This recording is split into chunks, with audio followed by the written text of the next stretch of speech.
تو جو پاس اور علماء تھے ان کے اور کچھ کرنے ہو گئے کہ کہیں یار یہ لڑکا مفتی صاحب کے ساتھ کوئی بدتمیزی نہ کر دے. حالانکہ میرے محلے میں, میرے علاقے میں, میرے رویے سے لوگ واقف ہیں کہ میں نے گالی گلوچ نہیں کی, کبھی کسی لڑائی جھگڑا نہیں کیا, تو میں نے مسجد میں کیا مفتی صاحب سے اس طرح کا معاملہ کرنا تھا. بہرحال وہ شک میں مبتلا ہو گئے. تو اتنے میں نا ہمارے ایک میرے استاد تھے, وہ مجھے لے کر سائڈ پہ چلے گئے. ان کا سجاد بھائی ہم آپ کے سوال کا جواب دیں گے, تو اس میں کوئی پریشانی والا معاملہ نہیں ہے. تو بہرحال جو لوگ تھے وہ مفتی صاحب کے جانے کے بعد سے کھڑے ہو چکے تھے. تو ادھر جو نا میرے اساتذہ مجھے گائیڈ کر رہے تھے, ہم آپ کے سوال کا جواب دے دیں گے. تو میں نے کہا کر صاحب کوئی بات نہیں, آپ دے رہے ہیں, اس کے علاوہ کوئی بات نہیں ہوئی. لیکن وہ کھڑے لوگوں نے جب دیکھا ادھر کوئی گل بات چل رہی ہے, تو آپ کو پتا ہے لوگ پھر دیکھتے ہیں کیا مسئلہ ہے. تو دیکھا دیکھی نا ایک ہنگامہ کھڑا ہو گیا. حالانکہ میرا ایسا کوئی ارادہ نہیں تھا کہ یار میری وجہ سے مسجد میں ماحول ڈسٹرب ہو, جہاں کوئی اس طرح کا ہنگامہ ہو. بہرحال اس طرح دیکھا جو نا وہ مسجد کا ماحول ڈسٹرب ہو گیا, جو ایسا ہونا نہیں چاہیے تھا کبھی بھی. ٹھیک ہے, تو وہ سارا بلیم میرے کو اوپر ڈال دیا گیا کہ اس بچے نے سوال پوچھا مفتی صاحب سے, جس کی وجہ سے سارا ہنگامہ کھڑا ہوا ہے. نہ یہ بچہ سوال پوچھتا تو نہ اس طرح کا معاملہ ہوتا. تو میں تو گیا ہی اپنے سوالات کے جواب لینے کے لیے تھا, ورنہ مجھے یعنی کہ کون سی روز یا تھا ویسا معاملہ. مجھے پتا مجھ سے بڑی جوشیدگی گفتگو کرتے ہیں. ٹھیک ہے, تو اس حوالے سے یعنی کہ جب اس علماء نے کہا نا کہ لوگوں نے یہ مجھے بھی یہ کہنا شروع کر دیا کہ آپ کو کیا ضرورت ہے سوال کرنے کی, تو اس طرح مفتی صاحب کی یعنی کہ بے ادبی ہو گیا, وہ ہمارے مہمان تھے, اس طرح نہیں کرنا چاہیے تھا. تو دیکھیں کہ اگر مفتی صاحب سے سوال کرنے کی وجہ سے مفتی صاحب کی بے ادبی ہو گئی ہے, تو میرے بھائیو آپ سوچیں کہ ہم دین کہاں سے سیکھیں گے؟ ہم علماء سے دین سیکھیں گے نا. اگر علماء سے سوال کرنے کی وجہ سے ان کی بے ادبی ہو جاتی ہے, تو بتاؤ ہم دین کہاں سے سیکھیں گے؟ ٹھیک ہے, تو اس حوالے سے تو آپ سورہ عبس میں دیکھیں کہ نبی صلی اللہ علیہ وسلم نے جب اعلان نبوت کیا, آپ کے اوپر وحی کا نزول ہوا, تو آپ نے کافروں کو دعوت دی, جو بڑے بڑے کافر تھے, ابو جہل, عتبہ, شیبہ, کہ آپ جو ہے نا میرے اوپر ایمان لے کر آئیں, کیونکہ میں اللہ کا نبی ہوں, اور اس کتاب کے اوپر ایمان لے کر آئیں. یعنی کہ آپ نبی صلی اللہ علیہ وسلم کافروں کو مسلمان کر رہے تھے, اسلام میں داخل کر رہے تھے, یہ دعوت پیش کر رہے تھے آپ کافروں کو. تو اتنے میں ایک نابینا صحابی آئے, عبداللہ ابن مکتوم, کیونکہ وہ نبینا تھے, وہ دیکھ نہ سکے کہ نبی صلی اللہ علیہ وسلم کافروں سے گفتگو کر رہے ہیں, کافروں کو دین کی تبلیغ کر رہے ہیں, اور انہوں نے نبی صلی اللہ علیہ وسلم کی بات کاٹ کر نبی صلی اللہ علیہ وسلم سے کوئی دین کا مسئلہ پوچھا کہ یا رسول اللہ مجھے یہ سوال ہے, اس کا مجھے یعنی کہ کوئی مسئلہ بتا دیں. تو نبی صلی اللہ علیہ وسلم کو یہ بات ناپسند آئی کہ یعنی کہ صحابی نے میری یعنی کہ میں کافروں کو دین کی تبلیغ کر رہا ہوں اور ان کو ان کے مسلمان اسلام میں داخل کر رہا ہوں. تو صحابی نے میری بات کاٹ کر اپنا سوال بیچ میں رکھ دیا کہ یا رسول اللہ مجھے میرے سوال کا جواب دیجیے, یہ میرا مسئلہ ہے. تو نبی صلی اللہ علیہ وسلم کو یہ بات اس صحابی کی ناپسند آئی. ٹھیک ہے, تو آپ کچھ ناراض ہوئے, تو نبی صلی اللہ علیہ وسلم نے اس صحابی کے سوال کا جواب نہیں دیا. تو جب آپ نے کافروں سے گفتگو کی اور یعنی کہ بات مکمل ہوگی کافروں سے, تو کافر لوگ چلے گئے. تو نبی صلی اللہ علیہ وسلم کو یہ بات اس صحابی کی ناپسند آئی کہ جب نبی اللہ کے رسول ہیں آپ, کہ اللہ کے رسول کافروں کو دین کی دعوت دے رہے ہیں اور کافروں کو اسلام میں داخل کر رہے ہیں اور دعوت دے رہے ہیں ان کو, اور ایک صحابی نے آ کر بیچ میں نبی صلی اللہ علیہ وسلم کی بات کو کاٹ کر بیچ میں مداخلت کر دی اور کہا یا رسول اللہ مجھے یہ دین کا مسئلہ بتا دیں. حالانکہ وہ نبینا صحابی تھے, ان کو معلوم نہیں تھا. تو یہ ویسے بھی خلاف ہے, یعنی کہ مجلس کے آداب کے خلاف ہے. تو جب یہ واقعہ ہوا تو اس کے بعد سورہ عبس قرآن میں نازل ہوگی. ٹھیک ہے نا, اس میں اللہ تعالیٰ کی ذات نے نبی علیہ السلام کے اس عمل پر ناپسندیدگی کا اظہار کیا, کہ اس عمل پر کہ جو صحابی چل کے آئے تھے انہوں نے آپ کی بات کاٹ دی, وہ دیکھ نہیں سکتے تھے, تو انہوں نے آپ سے دین کا سوال پوچھا اور نبی صلی اللہ علیہ وسلم نے ان کے سوال کا جواب نہ دیا اور آپ کچھ ناراض ہوئے. تو اللہ تعالیٰ کی ذات نے نبی صلی اللہ علیہ وسلم کی اس ناراضگی پر اللہ تعالیٰ کی ذات نبی صلی اللہ علیہ وسلم پر کچھ ناراض ہوئے, یعنی کہ ناپسندیدگی آپ کے اس عمل کو قرار دیا کہ جو صحابی چل کے آپ کے پاس آئے ہیں دین کا سوال پوچھنے کے لیے, پہلے اس کو جواب دیں, اس کو جواب دینا چاہیے تھا آپ کو, کیونکہ وہ دوڑتا ہوا آپ سے کوئی سیکھنے آیا ہے, اس کو پہلے جواب دیں. باقی جو ان لوگوں کو آپ دین کی دعوت دے رہے ہیں ان کو آپ بعد میں بھی دے سکتے تھے. ٹھیک ہے, تو اب دیکھیں کہ میں نے بھی مفتی صاحب, میں بھی پیچھے بیٹھا ہوا تھا, تو میں بھی چل کے مفتی صاحب کے پاس آیا تھا اپنے سوال کا جواب لینے کے لیے, وہ دین کے متعلق سوال کا جواب تھا. تو بہرحال مفتی صاحب نے میرے اس عمل کو لوگوں نے کہا یہ گستاخی ہوگی, یہ بے ادبی ہوگی. تو مجھے یہ بتائیں کہ مفتی صاحب کا مقام و مرتبہ نبی علیہ السلام سے زیادہ ہے؟ حالانکہ نبی صلی اللہ علیہ وسلم کے کیس میں کیا ہوا کہ اللہ تعالیٰ کی ذات نے نبی صلی اللہ علیہ وسلم کے اس عمل کو ناپسند کیا کہ یا اے میرے پیارے رسول, جو چل کے آپ کے پاس آیا سوال پوچھنے کے لیے پہلے آپ نے اس کو جواب دینا چاہیے تھا, اگرچہ انہوں نے آپ کی بات کاٹ کر آپ سے سوال کیا. تو میں نے تو مفتی صاحب کی بات نہیں کاٹی تھی. مفتی صاحب جب تقریر مکمل کر چکے اس وقت میں نے کہا تھا کہ مفتی صاحب مجھے میرے سوال کا جواب دے دیجیے. اس طرح کا معاملہ ہوا تھا. تو مجھے صاحب سے پہلے یہ بتائیں کیا مفتی صاحب مفتی ثمر باز حافظ اللہ کا مقام و مرتبہ نبی صلی اللہ علیہ وسلم سے زیادہ ہے کیا؟ ٹھیک ہے. تو جو اس طرح مفتی صاحب کی میں نے بے ادبی کر دی ہے. حالانکہ میرے جو استاد محترم ہیں انجینئر محمد علی مرزا حافظہ اللہ, ان سے اس طرح یعنی کہ ان کی اکیڈمی میں ان کی بات کاٹ کر میں نے مفتی صاحب کی بات نہیں کاٹی, مفتی صاحب نے بات مکمل کی, پھر میں نے کہا کہ مجھے 5 منٹ چاہیے. حالانکہ میرے استاد محترم انجینئر محمد علی مرزا کی بات کاٹ کر ایک شخص نے سوال کیا, ٹھیک ہے, حالانکہ تو انہوں نے اس کا جواب دیا. انہوں نے کہا کہ نہیں یہ کوئی بھی ادبی نہیں ہے, اس کا حق بنتا ہے کہ مجھ سے سوال کرے جو میں بیان کر رہا ہوں اس کے متعلق. تو یہ ہوتے ہیں استاد. اس کے بعد بھی اللہ کے سامنے پیش ہونا. جی تو اللہ کا شکر دیکھیں, آج میں نے آپ کو قرآن اور سنت کی اہمیت پہلے ہی بتا دی تھی, وہ سوال ہو چکا ہے. ہر بندہ عالم نہیں بن سکتا, 40,000 حدیث ہے. ہر بندہ ڈاکٹر نہیں بن سکتا, ہر بندہ انجینئر نہیں بن سکتا. نہیں کوئی نہیں, ان کا رائٹ ہے یار, ان کو غصہ نکال لیں دیں اپنا. نہیں کوئی نہیں, ان کا رائٹ ہے یار, ان کو غصہ نکال لیں دیں اپنا. نہیں کوئی نہیں, ان کا رائٹ ہے یار, ان کو غصہ نکال لیں دیں اپنا. ہمارا تو جھگڑا صرف علماء کے ساتھ ہے. واللہ عام جو عام آدمی ہے, بریلوی دیوبندی اہل حدیث شیعہ, وہ ہماری اکیڈمی میں آ کے ہم سے سوال کر سکتا ہے. ہم کبھی کسی کو پابند نہیں لگاتے. ان کو چھوڑ دیں یار, قادیانی آتے ہیں, ایتھیسٹ آتے ہیں, منکرین حدیث آتے ہیں. اس دفعہ ایک بابا جی آئے ہیں منکرین حدیث, ٹھیک ہے, انہوں نے آ کے وہ ادھم مچایا ہے, لیکن میں نے تسلی کے ساتھ, کسی نے ان کو ہاتھ نہیں لگایا, اور بلکہ میں نے تو وہاں اناؤنسمنٹ کی تھی کہ یا ان کی کوئی ویڈیو بھی نہ بنائے یار, وہ پھر بعد میں ولنریبل ہو جاتا ہے. لیکن پتہ نہیں وہ کچھ لوگوں نے ویڈیو بنا کے اسے نیٹ پہ چڑھا کے خام گاما کھڑا کر دیا یار. اب یہ کرنے کی مطلب ضرورت, اب وہ کوئی بندہ ان کو دیکھ لے اور وہ کہے کہ یہ تو دیکھیں حدیث کو شرک کہہ رہے ہیں, کوئی ان کے ساتھ کوئی ایکٹیویٹی پرفارم کر دیتا ہے, پھر اس کا ذمہ دار کون ہوگا؟ لیکن ہم اپنے جو ویڈیو ریکارڈنگ تھی اس میں سے اس کو ڈیلیٹ کر دیا, اس لیے کہ چلو یہ کیجول تھا, وہ تھوڑے ہے بھی ذہنی طور پہ بھی تھوڑے اپ سیٹ تھے, 60+ ایج تھی. پھر بھی ہم نے ان کا ریکارڈ کیا کہ ٹھیک ہے یار, ان کی یہ نہیں تھا کہ کوئی علمی آدمی تھے, لیکن پھر بھی میں نے تسلی سے ان کی بات سنی, حالانکہ انہیں پورا سمجھایا, اس کے باوجود پھر وہی دوبارہ بار بار وہ باتیں کر رہے تھے. تو لیکن اب ظاہر ہے بڑی عمر کے ہیں, وہ میرے والد کی عمر کے تھے, لیکن آپ دیکھ لیں ادھر کسی نے کوئی بدتمیزی نہیں کی, انہیں پکڑ کے بٹھانے کی کوشش کی ہو, یا آپ کو علی بھائی سے بات کرنے کی تمیز نہیں, کوئی کسی نے ایسی ایکٹیویٹی پرفارم نہیں کی. بلکہ الٹا میں نے وہاں اناؤنسمنٹ کی کہ کوئی بھی ان کی ویڈیو اگر کسی نے بنائی ہوئی ہے, ظاہر ہے ہم نے تو الاؤ کیا ہوتا ہے اکیڈمی میں کہ لوگ ویڈیو اس طرح بنا لیتے ہیں, ظاہر ہے وہ یادگار ہوتی ہے ان کے لیے. ایک دفعہ صرف ایسا ہوا ہے کہ ان لوگوں نے موبائل رکھوائے تھے, تو میں نے بڑا ڈانٹا ان کو کہ آپ لوگوں نے موبائل کیوں رکھوا لیے تھے, تو انہوں نے کہا جی ہمیں وہ ایجنسیز کی طرف سے. ٹھیک ہے. تو بہرحال اس طرح یعنی کہ انہوں نے میرے اوپر ایک قسم کا بے ادبی کا فتویٰ لگا دیا اور ہنگامہ کھڑا کر کے میرے اوپر یہ بلیم کر دیا. ٹھیک ہے. تو اب دیکھیں کہ یار نبی علیہ السلام جو دین کی تبلیغ کر رہے تھے, ٹھیک ہے نا, وہ کافروں کو کیا کر رہے تھے, اسلام میں داخل کر رہے تھے. تو ہمارے ادھر مفتی حضرات جو ہے نا وہ کیا کرتے ہیں, دین کی تبلیغ کیا کرنی ہوتی ہے, الٹا جو دین میں داخل لوگ ہیں ان کو باہر نکال رہے ہوتے ہیں اسلام سے. کیسے؟ اہل حدیث کافر, دیوبندی کافر, بریلوی کافر. ٹھیک ہے. مفتی ثمر باز صاحب نے خود کہا کہ یہ جو انجینئر کے چھوٹے چھوٹے مرزئی ہیں, گویا انہوں نے کہا کہ جو انجینئر کو سننے والے ہیں یہ مرزئی ہیں, قادیانی ہیں. تو نعوذ باللہ استغفر اللہ, وہ ان کا کہنے کا مطلب یہ تھا کہ یہ نبی صلی اللہ علیہ وسلم کو آخری نبی نہیں مانتے. استغفر اللہ. تو آپ اس کے مرزئی چھوٹے چھوٹے وہ بھی کہیں گے یار سانو تو نہیں پتا, وہ جھوٹی بڑے بولتا ہے. تو میں نے کہا یہی تو ہم سمجھا رہے ہیں. اور یہاں نکتہ سمجھیے بھائی جان, آپ کا سارا دین عربی میں ہے, اور مرزا جتنا فتنہ پھیلا رہا ہے یہ اردو میں پھیلا رہا ہے. تو آپ اس کے مرزئی چھوٹے چھوٹے وہ بھی کہیں گے یار سانو تو نہیں پتا, وہ جھوٹی بڑے بولتا ہے. تو میں نے کہا یہی تو ہم سمجھا رہے ہیں. اور یہاں نکتہ سمجھیے بھائی جان, آپ کا سارا دین عربی میں ہے, اور مرزا جتنا فتنہ پھیلا رہا ہے یہ اردو میں پھیلا رہا ہے. ٹھیک ہے. حالانکہ انجینئر صاحب کو سننے والے سب سے زیادہ بریلوی ہیں, دیوبندی ہیں, اہل حدیث ہیں, وہ سبھی اس کو سنتے ہیں, علماء سنتے ہیں, عام بھی سنتے ہیں. ٹھیک ہے. تو یہ انہوں نے یعنی کہ آپ کو پتہ ہے کہ ہمارے علماء کی تبلیغ کا یہی مقصد ہوتا ہے کہ عوام کو آپس میں لڑایا جائے, جھگڑایا جائے. اور ہماری عوام بھی اس قسم کے علماء کو پسند کرتے ہیں جو عوام کو آپس میں لڑائے, پھر بعد میں کہتے ہیں ویکھی ساڈے مولوی نواب نے چھل کے رکھتا چنگا یعنی کہ ٹکا کے اور تقریر کی ہے, وہ اہل حدیث والے پھر بریلویاں لو. اس قسم کی ہماری عوام جو عوام ہے یہ ایسی علماء کو پسند کرتی ہے جو عوام کو آپس میں لڑائے نہ کہ جوڑے. ٹھیک ہے.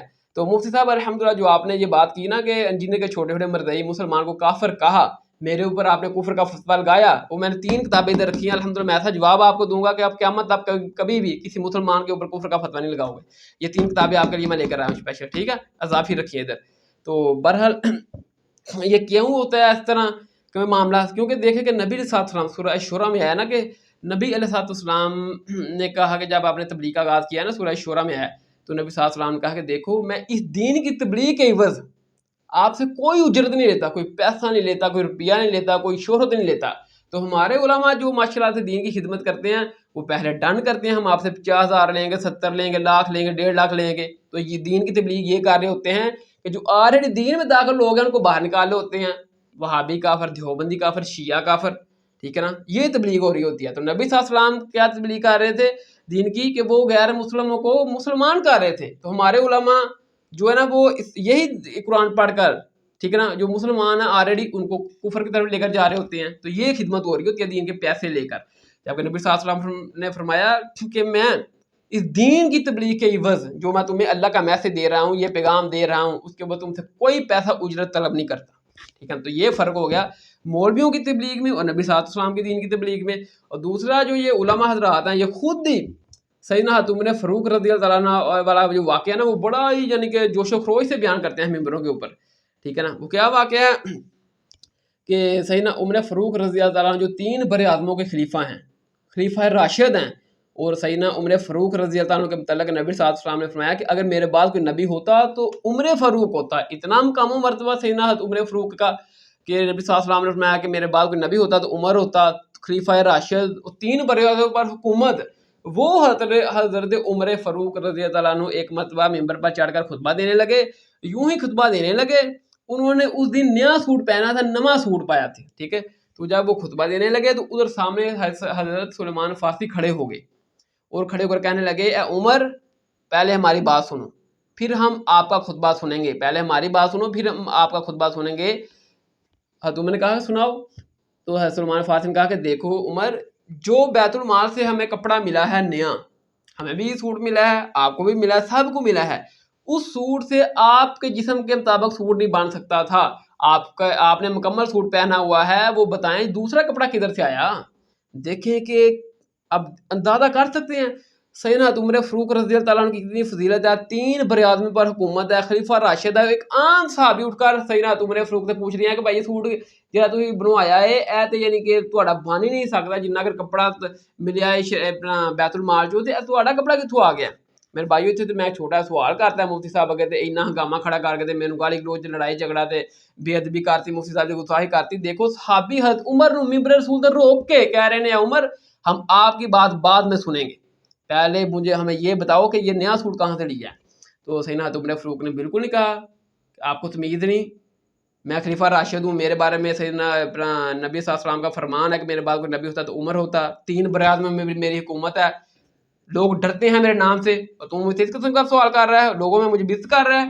نہیں ہے، تم نے بالکل ایسا نہیں کہا. تم نے کہا کہ دیکھو آپ کی بات صحیح ہے کہ جو کپڑا ہمیں بیت المال سے ملا تھا اس سے میرا مکمل سوٹ بالکل نہیں بن سکتا تھا، لیکن یہ جو سوٹ میرا مکمل بنا ہے نا آدھا میرا ہے، آدھا میرا جو بیٹا تھا نا عبداللہ بن عمر اس نے مجھے گفٹ کیا ہے اپنے حصے کا سوٹ، تو وہ 2 ملا کر ہمارا سوٹ مکمل ہوا ہے اور میں نے پہن لیا، سلوا لیا. حضرت سلمان فارسی کہا ہاں عمر 2 سوٹ ملا کر آپ کا سوٹ بن سکتا تھا، اب آپ خطبہ دے سکتے ہیں، یعنی کہ ادھر ہی روک لیا. تو میرے بھائیوں کیا سیدنا عمر مجھے یہ بتائیں کہ جو میں نے مفتی ثمر باز سے بیچ میں نہیں روکا، لاسٹ پار جب جانے لگے تو میں نے کہا آپ کو یہ 5 منٹ چاہیے، تو لوگوں نے کہا یہ بے ادبی ہوگی، گستاخی ہوگی، اس کو ان کے مہمان کی عزت کرنا نہیں آتی.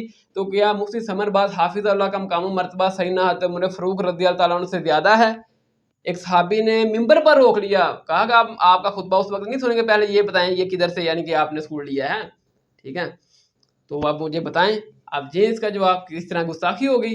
تو بھائیو بات یہ ہے کہ ہماری عوام جو ایسی ہے کہ وہ جو نا اتنی بڑی فرقہ پرست ہو گئی ہے کہ وہ اہل حدیث جو اگر علماء بیان حق بھی بیان کر رہا ہوگا نا کہ وہ کہیں گے یہ غلط ہے، اس طرح کوئی بریلوی حق بھی بیان کر رہا ہوگا دوسرے کہیں گے یہ غلط ہے. اور کوئی بریلوی آ کر یا کوئی دوسرے فرقہ کا اگر کسی مولوی کو سوال کر لے تو سمجھ لو پھر تو یہ لوگ ایک قسم کی قتل و غارت پر ادھر آتے ہیں، تیری کڈی ضرورت ہوئی تو ساڈے مولوی پوچھ لیں. ٹھیک ہے، تو حالانکہ دین جو ہے مولویوں سے پوچھنا ہے، وہ خود ہی کہتے ہیں ہم سے دین پوچھ کر لے کر چلیں، ٹھیک ہے، پوچھ کر چلیں. تو بہرحال ایک تو یہ ہو گیا. تو دوسرا یہ ہے کہ جب مفتی ثمر باز آپ کو پتہ ہے یہ وہ جو شیریں ہیں گرمائش گرم کھاتے ہیں، اور پھر انہوں نے دوران تقریر ٹھیک ہے نا کچھ جھوٹی باتیں بھی کی، انہیں سے میں 2-3 ہائی لائٹ کرتا ہوں. ٹھیک ہے نا، انہوں نے پہلی بات تو یہ کہی کہ